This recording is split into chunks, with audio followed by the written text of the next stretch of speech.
What's going on, everyone? I'm just your everyday average, atypical Canadian nerd here to react to your average, everyday American man.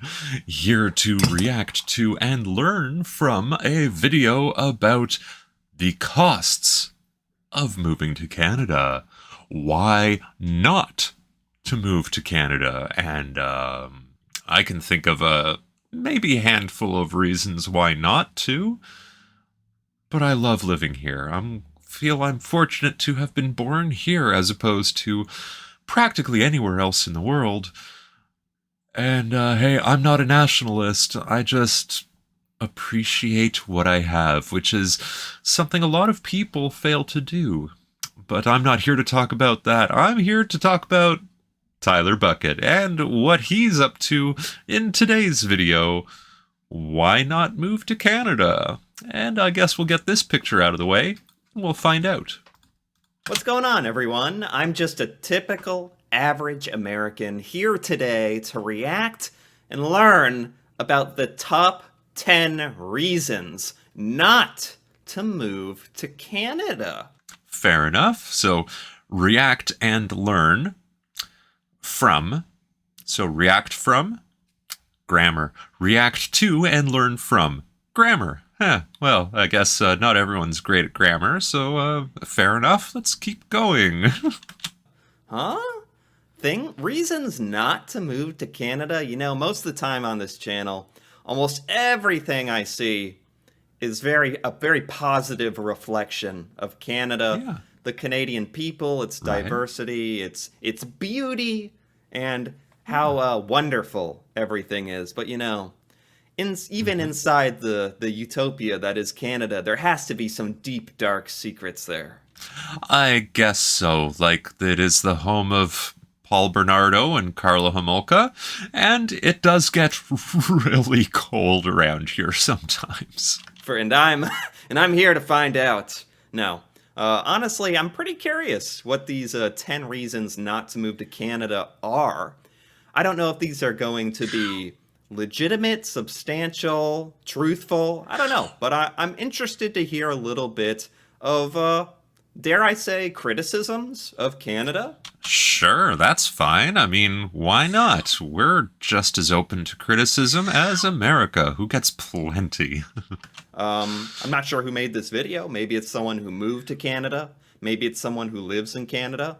But at any rate, I'm interested nonetheless, just to hear maybe 10 reasons why you would not want to move to Canada.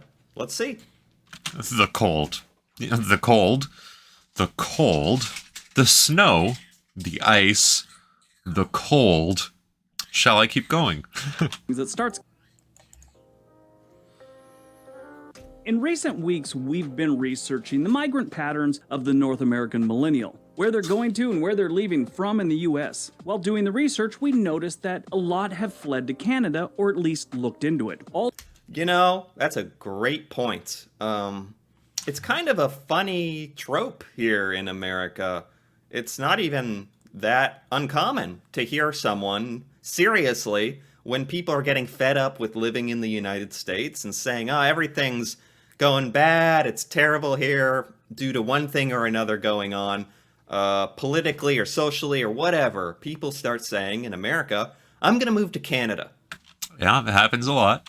Canada is amazing, it's fantastic, they get it there. It is. They're nice there. Everything's better there. That is seriously, a lot of Americans do say that, so... The beer is definitely better, and I'm not even a beer drinker. Yeah, I'm not surprised to hear that a lot of millennials are looking into it. All generations are doing this, but the millennials are the bulk of the migration or attempted migrations to Canada. Moving to Canada is one of those things that starts getting passed around on social media more and more every single election year. Canada is the third most moved to country for Americans behind the UK and Germany. And it's funny because it's only election time that we hear that, right? Our neighbors to the north are very... Germany? Germany? That surprises me, just because I would think we would want to move to an English-speaking country. I never thought about that. Germany, UK. That's why I I'm so familiar with the idea of moving to Canada for Americans. Attractive country for a lot of people. When you dig a little deeper, might not be all that. After doing some research, I reached out to some people I know that have moved to Canada from the US and asked them about their experience. Two of them are girls I dated in high school. One is married to a Canadian and has been there about 15 years now. The other one was born in Vancouver, but lived in LA from like 6th grade and then moved back sometime after college. Okay, so this is through the perspective of this narrator's friends who have at some point moved to Canada and they were living in America, or one lived in Canada, lived in America a bit, moved back. So these are people that should have some amount of insight into this. He has a fact here. That girl, our breakup wasn't the most pleasant, so her reply to every question I asked was something like, sure, the taxes are high, but you don't live here, so it's worth it. Yeah, that was nice. Another friend went to medical school after the Army and has lived in Calgary for about 8 years, so they all told me some reasons not to move to Canada and some things you should know if you're thinking about it. Let's take a look. Oh, wait. What's this fact say? According to a recent survey of government data, 5,816 Americans renounced their citizenship in the first 6 months of 2020. Wow. 2020? Wow. Wow. That is more than a 10-fold increase from the last 6 months of 2019, when 444 citizens gave up their passports. Wow. 10-fold increase in 2020. And it's interesting because 2019 was an election year. 2020 was an election year. I mean, technically, every year in America is an election year. They're always voting on someone for something. That's one good thing about Canada, is that we're not always going to the polls. Although lately, it being late August of 2023, lately we have thought, geez, I really want to go to the polls and get that Trudeau guy out of there. What a mess. And other people still like him. It's a land of equal opinions, I suppose.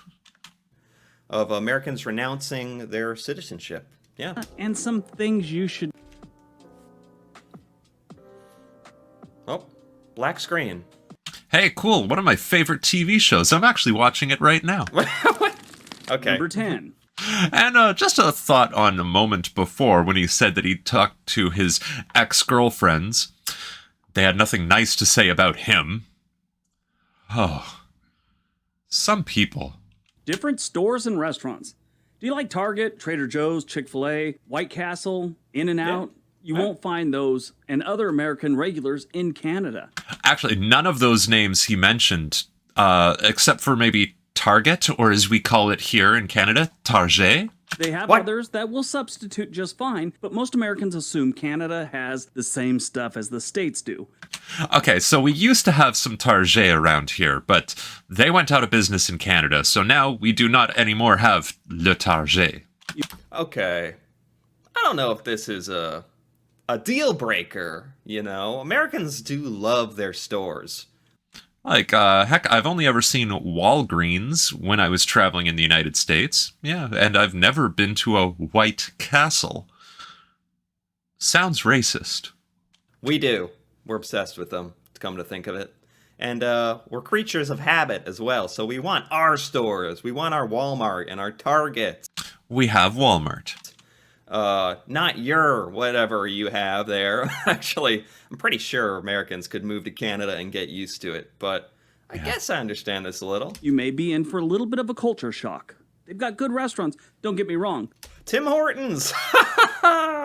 I'm sorry, whenever Tim Hortons shows up in a video about Canada, I just gotta yell Tim Hortons. It's kind of a rule now. Yeah, I think Tyler would be astounded at just how many Tim Hortons restaurants there are anywhere in Canada. Like, even the small town where you expect there to be zero, there might be a handful of them. And I might have mentioned this before. When I went to high school, on the road that I took to get off the highway and to the school, there must have been at least 5 Tim Hortons just in a 1 kilometer stretch. There was one there, one there, one there, one there, one there. So if I was driving by on my way to school, I'd say, that drive-through is too long, that drive-through is too long. Oh, there's no line up here. I'm going there. It's not the ones you're used to in a lot of cases. While researching this video, I came across a channel called Straight Talk. He was eating a piece of Pioneer chicken. Hello, Chris Strait here with Straight Talk. This is Pioneer Chicken. There used to be 270 of them. Now they're down to only 2. And Never heard of it. this was the basically bought out by Popeyes, essentially. Popeyes took over most of them. This is Okay, I'm aware of Popeyes. When they start showing up here in our town, I want to say 8 years ago, yeah, the girlfriend at the time was very excited to try them out, and I have had nothing but bad experiences at Popeyes because something they do to their food, and my dad believes it's the corn, does not digest well. amazing. Okay. When I was young, they had What did that have to do with anything? And by the way, this just had me thinking, yeah, you don't get to have your favorite American places. Like, I don't know if Canada has a lot of Starbucks Yes. or KFC and Yes. our favorite gas stations or whatever, but in exchange, you get Tim Hortons and other Canadian stuff, so that's kind of cool. What are American favorite gas stations? I don't even know. We have lots of different brands of gas stations here in Canada. Do we have a favorite? I don't have a favorite. Do you have a favorite?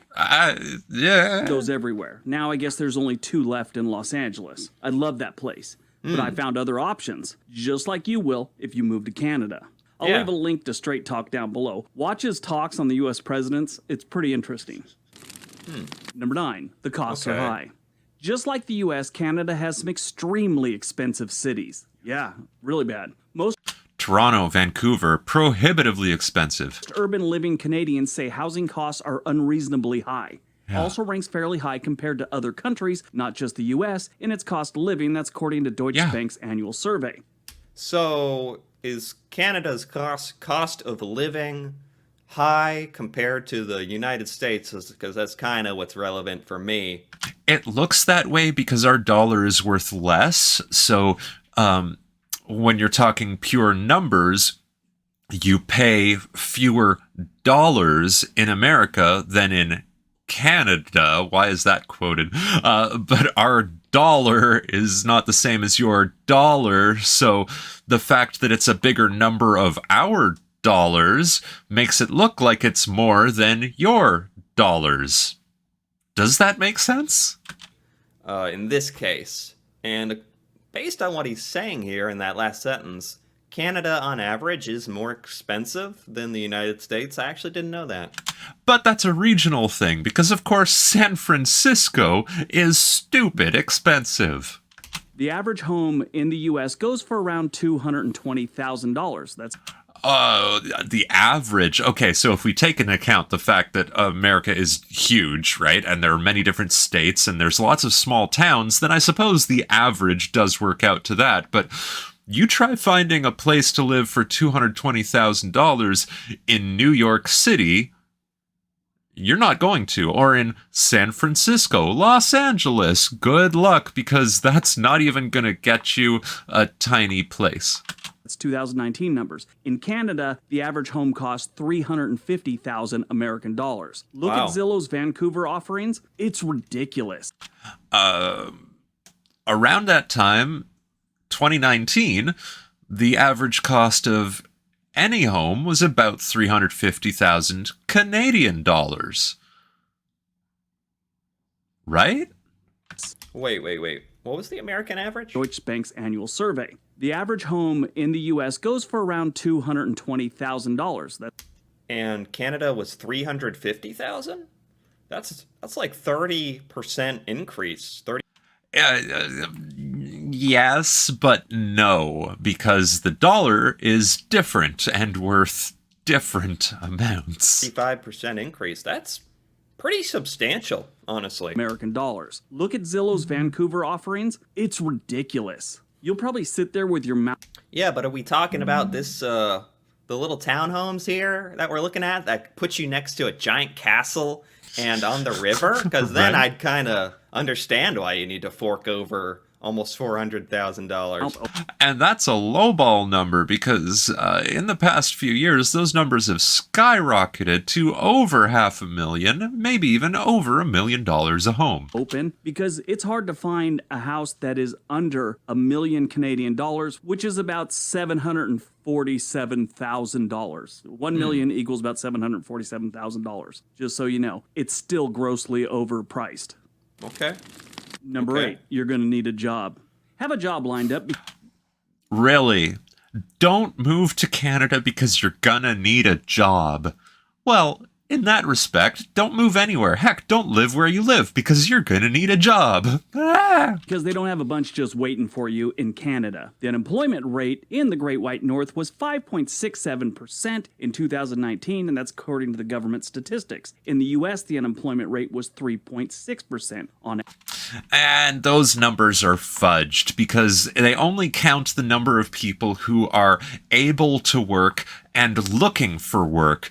It doesn't take into account the people who are unable to work or not looking for work or retired or just doing fine on their own without needing to work, like say the housewife who has no job, for example.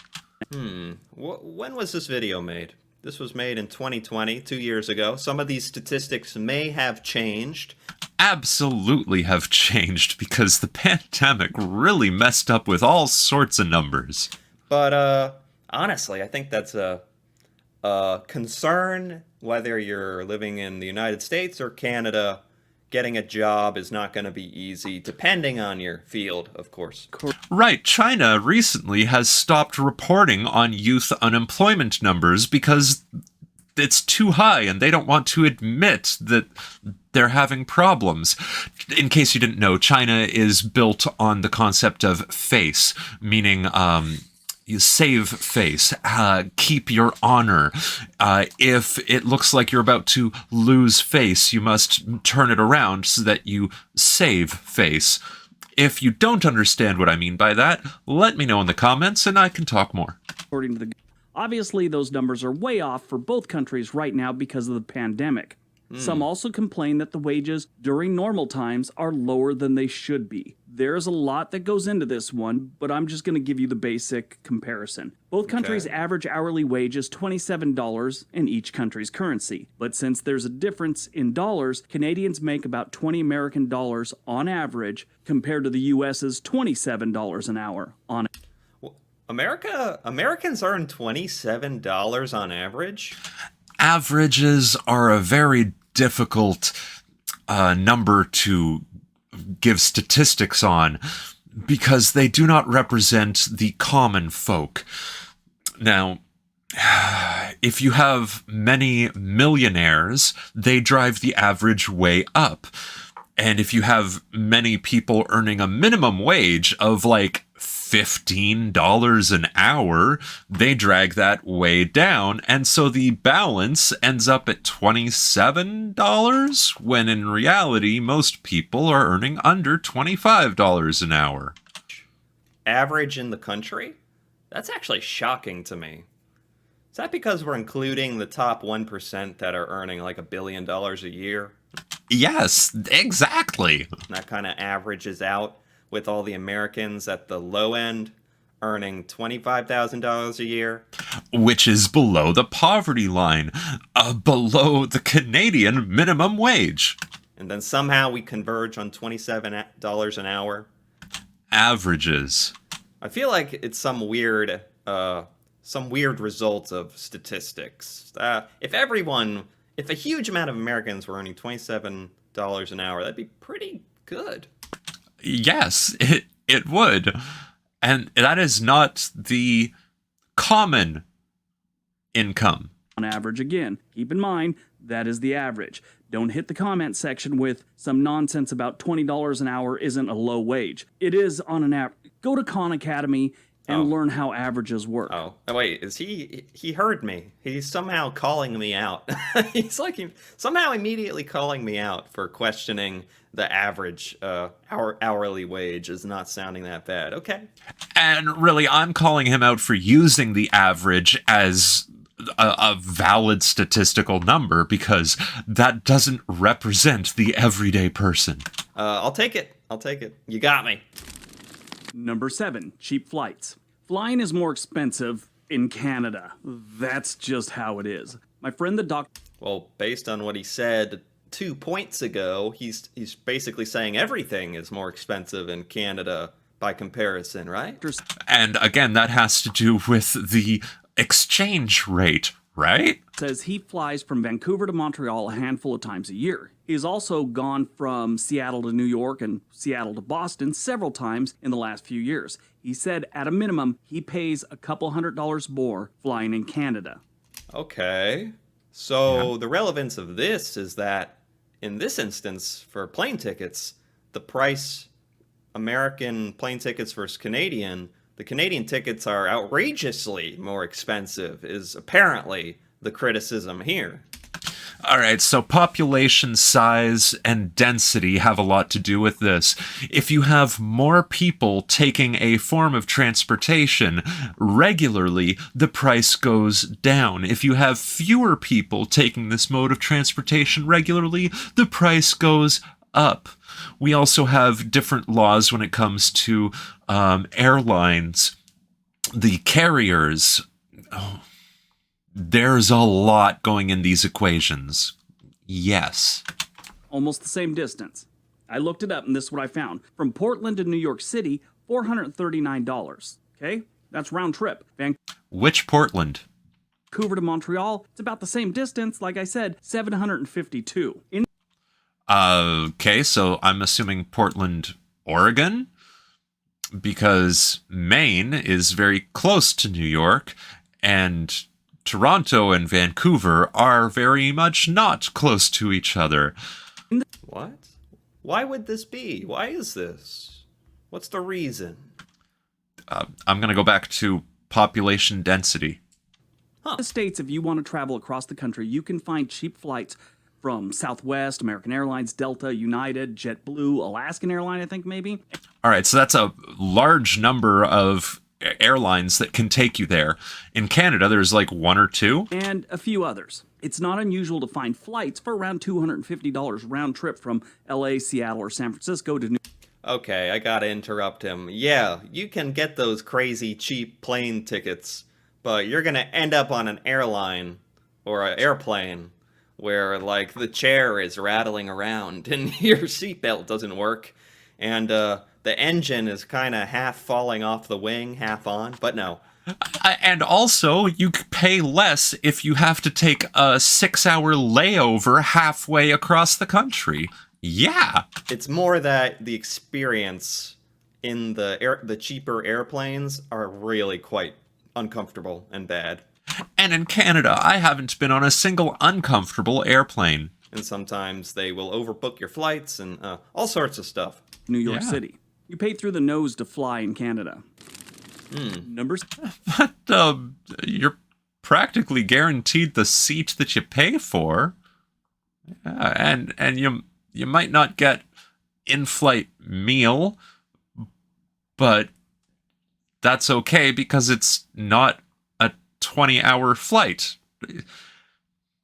This is something that really bugs me in day-to-day life is misrepresentation. How I might say one thing and then this other person hears something totally different and starts arguing with me about something I didn't even say. Misrepresentation. 6. You don't get to pass go with the IRS. This one's tricky and far beyond my tax knowledge, but I know it's a thing. Depending on your citizenship status, you may have to pay American taxes and Canadian taxes. Huh? U.S. citizens who live in Canada as Canadian permanent residents are still required to file an annual U.S. income tax return and also contact the Canadian government to see if they should file and pay Canadian taxes as well. All right, so I have some friends with dual citizenship, and none of them have ever talked about having to file American taxes while living and working in Canada. I think that might have to do with primary residence. The type of money they are receiving. Is it American or is it Canadian? Where are they sending that money? What are they purchasing with that money? And I think that has a lot to do with it. What? Wait, how does that even work? Would you be paying Canadian tax on your income after you pay your American taxes or before? And if you were paying two sets of taxes, you'd end up with so much money being taken out of your income, it'd be absurd. Is it really difficult to become a Canadian citizen starting as an American citizen? I mean, I would imagine no matter where you go in the world, that's usually fairly difficult. This is according to the IRS website. I read about it and I thought, okay, that's totally wrong. I'm reading this wrong and I don't know what's going on here. So I called. It's a thing. There are some hoops you may have to jump through and file some paperwork, but it may be possible to catch a break on some or all of your foreign income. Okay. That makes a huge difference. Whether he's saying, oh, this is a thing, you might have to pay taxes in America and also in Canada if you move to Canada. Foreign income. I think that was the key term right there, because I had a friend who lived in Canada, worked in Japan, and she would have to pay Japanese taxes and Canadian taxes because she was earning foreign money, but she was still a resident of Canada. And I think that has a lot to do with the double taxes. Or you might be able to call someone and that won't happen at all. Oh, well, then that erases the entire problem. So it's actually kind of a big deal if you can call and have this handled or not. It's just kind of crazy, kind of wild if it's true. Yourself a favor, read up on it, or talk to a tax man if you're in this situation. Number 5. It's not easy becoming a Canuck. The Canadian government acts like an anal retentive club bouncer when it comes to becoming a Canadian citizen. It's by the book, and there's no shortcuts for the average Joe. Likewise, it's not easy becoming an American citizen. And it's not easy for many citizens of the world to even get to America because of the visa process. I mean...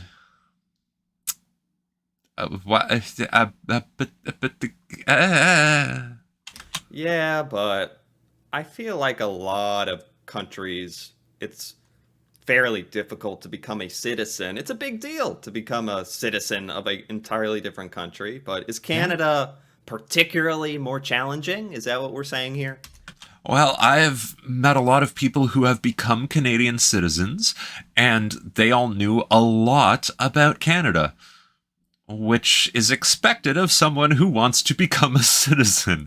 I haven't heard anyone fail their citizenship test. I'm sure it happens. I just haven't met any. Everyone I've met has passed on their first attempt because they were serious about becoming Canadian citizens. The process isn't cheap either. Besides just getting the ball rolling with an application fee of over $500 American, it takes time and aggravation. You might have to get an attorney and pay them too. For people with an education or a skill that Canada needs, there is an express entry program that may make the immigration process a little bit faster. So there's actually some ways to expedite the process if you can kind of demonstrate that you're an asset to the Canadian economy or culture in some way. I mean, even if that's not totally fair to people who can't, quote unquote, provide as much of an asset to the economy or whatever immediately. I kind of get that. I kind of get it. At the same time, I know several people who have become Canadian citizens. They did not have to go through any sort of special skills program. They needed to pass the tests, pay the administrative fees, and prove that they wanted to raise a Canadian family. That's how my doctor friend got in. My friend who's actually married to a Canadian said it is still a time-consuming pain in the ass. She's married to one. So is getting a green card.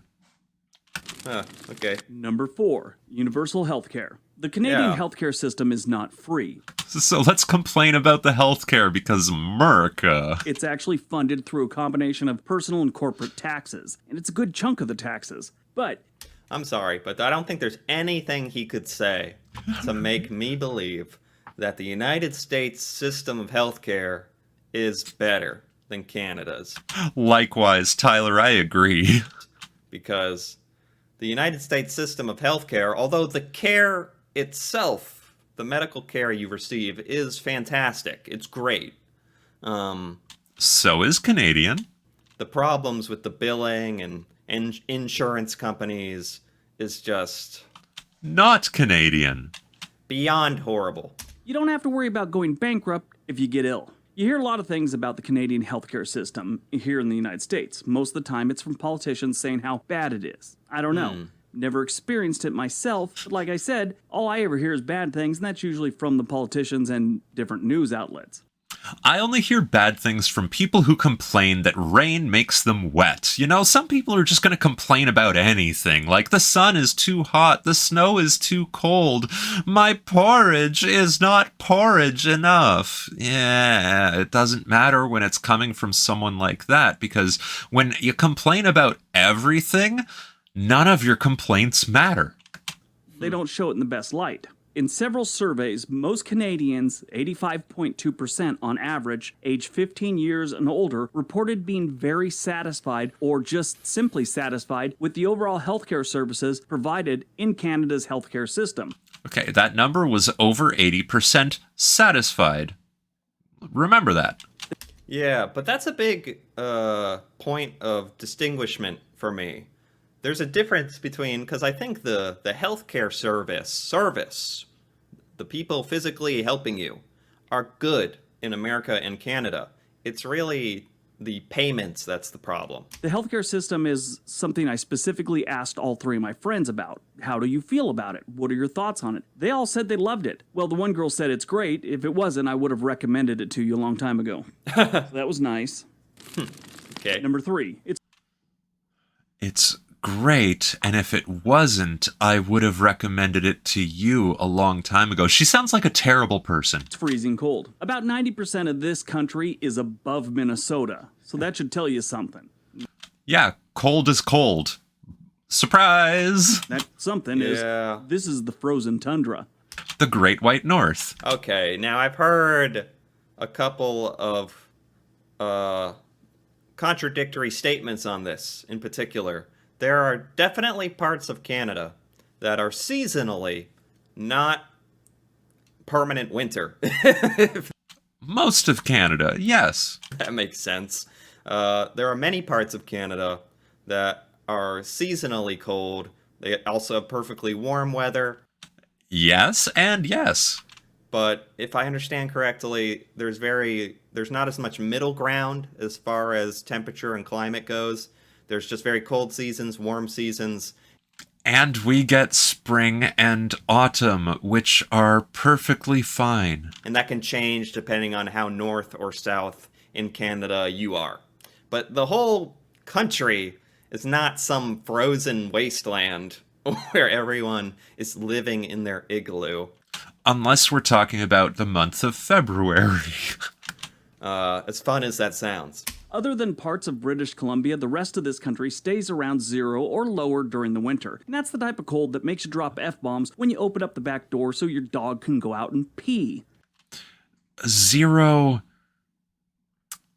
I believe he's talking about Fahrenheit in that case, which is really cold, yes.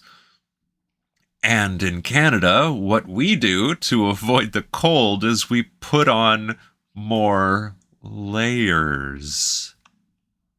Parts of this country can dip as low as minus 40 degrees Celsius. Which is also minus 40 Fahrenheit. Okay, exactly. So when it is winter in Canada, it's very cold. It gets very, very cold. But that's just when it is winter. The type of temperature that gets you wishing you didn't own a dog. The coldest temperature ever recorded in North America was in the Yukon in Canada in 1947. It was minus 63 degrees Celsius. Oh, that's making my, what, shrivel up right now just hearing how cold that is. Oh. Wow. Which is literally the same as the surface of Mars. I'm not even kidding. What? Number 2, sports. Obviously, this isn't a big deal to most of you, but it's something all three of my friends brought up. The focus on sports is different in Canada. Hockey is king. And it's not like the US with football or baseball, where maybe 40% of the US residents really follow either sport. In Canada, they all agreed that it's like 75% of the country at least casually follows hockey. Wow. Is this a reason to avoid the country? I didn't really appreciate that fact. I know hockey is big in Canada. And so is baseball, and so is football, and so is football. Really big. I'm sure a lot of the youth of Canada gets involved in hockey, intramurals, and sports and What else you gonna do when everything's frozen? youth leagues, and people play it all that they can, and they follow it in the NHL. But I didn't know it was 75% of the total population just focused on hockey. As in 75% of people focus on hockey. Okay, yeah, and maybe half of those people also follow other sports. Maybe more than half. I don't know, because I'm not a sports fan, but that's never bothered me. Whereas in America, it'll be divided between football, baseball, basketball, then other sports below that. Oh yeah, and people just love the basketball as well. I forgot to mention that. Yes, sports matter to people. I am not those people, and that does not bother me. And about 50% of them are pretty hardcore about it. Now, they have all the sports that we have here in the... Wait, why is this a reason not to move to Canada? I just remembered. Wait, this is a reason not to move to Canada? Come on. It's just because hockey is really popular? I think we're kind of grasping at straws here. Yeah. Hockey is pretty cool. And if you can still follow your American football and baseball from Canada if you really want. Because we all share leagues and associations. Like, the Toronto Raptors play in the American Basketball Association. Yes, our hockey teams are all in the same leagues. It's a moot point. I guess the boys down at the local bar won't be able to talk to you about it over a big fat beer, but that's like the worst possible thing that could happen to you. No, if you go to a sports bar, you will be able to talk sports with all the other sports fans, and the beer will be better. United States, but nothing compares to hockey. The doctor friend said that he'd worked in some small towns of like 3,000 or 4,000 people that have hockey teams. And he said, if it's a home game, nobody's at home. You could probably walk into any house in town, cook yourself a meal, because nobody's going to be home during the game and nobody locks their doors. He says if it goes into OT, you might be able to squeeze in a bubble bath and leave before anyone knows you were there.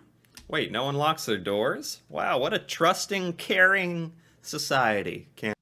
Well, that used to be the case. But times change. Canada has. I'm sure some people lock their doors, but everyone... A majority of people are following hockey in Canada. Interesting, but that's like saying, oh, don't move to America, because then everyone will be talking about football for most of the year. It's like, that's hardly a reason not to move somewhere. Exactly. You might be able to squeeze in a bubble bath and leave before anyone knows you were there. And number 1. The number one reason not to move to Canada. This ought to be good. Credit history. Now, this one's going to be short because it's something that you should know about and you should really research on your own. What? I don't have the time. It would take me an hour to explain the whole process to you, but it's something you should be aware of. If you have no Canadian credit history or local references, like most immigrants, you may be at a disadvantage when you're trying to rent a place. That has been a big problem for a lot of people moving to Canada. So I was told by 2 of the friends that moved there that didn't have, someone they were moving in with. They said that this was a big problem for them. Wow, this might be a good tip, honestly. One of the better ones. Okay. Devil's advocate, though. What if you are moving from, I don't know, say, Ghana to the United States? Is your credit history going to follow you from one place to another? And will that be okay when you're trying to rent somewhere in America? Because I doubt that. You need Canadian credit history. Even if you have a great credit report in the United States, that doesn't matter. Or maybe it matters a little. You'd think they would consider that a little bit. They had to jump through a bunch of hoops and do all kinds of things just to get a place to stay when they first got there. So it's definitely something you should, be aware of and look into if you are going to move there. Yeah. Okay. That makes sense. All right, so that's today's video. I hope you guys enjoyed it. Hope you got some information. I did enjoy that. I'm still confused how any of those are a reason not to move to Canada, except the cold. The cold is awful, and we all hate the cold. Actually, I did. That was by World According to Briggs. I liked that. Okay, Briggs, good job. I really did like that. I liked, being a little self-reflective here as far as Canada goes. A lot of what I look at in Canada is so great, beautiful places, amazing people, diverse culture. Thank you. And, I think it was overdue just to maybe consider some of the drawbacks.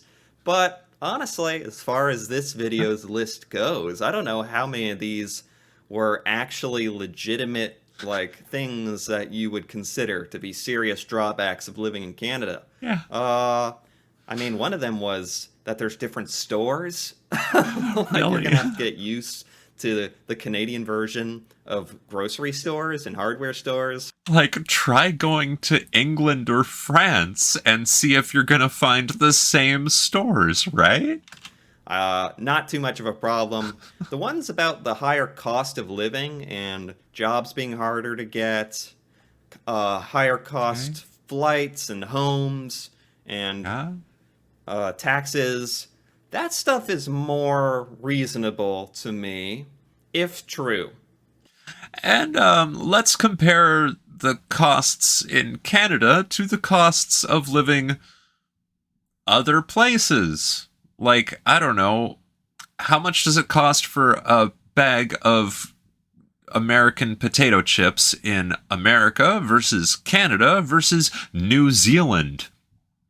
If I'm trusting what was said here, that is definitely one of the more valid criticisms. Citizenship tests is hard. Universal health care, I don't care what he says. It has to be better than the United States.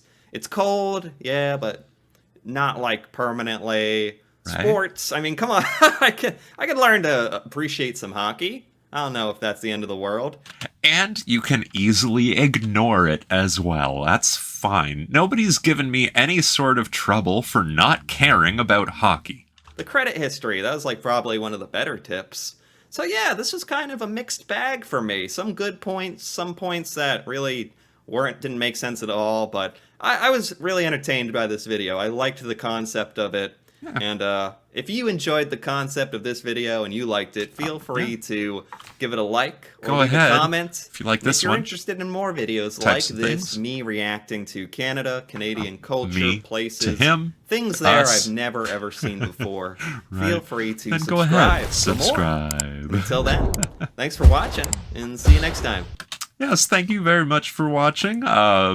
I hope you got a kick out of this, because I did. And hey, I think now I'm going to go, I don't know, get some free health care for my hurt feelings. I don't know, maybe talk about hockey or not with someone or no one, because whatever, it's warm outside. Maybe I'll just take a walk. Anyway, thanks for watching. I appreciate y'all, and I hope y'all just keep being awesome.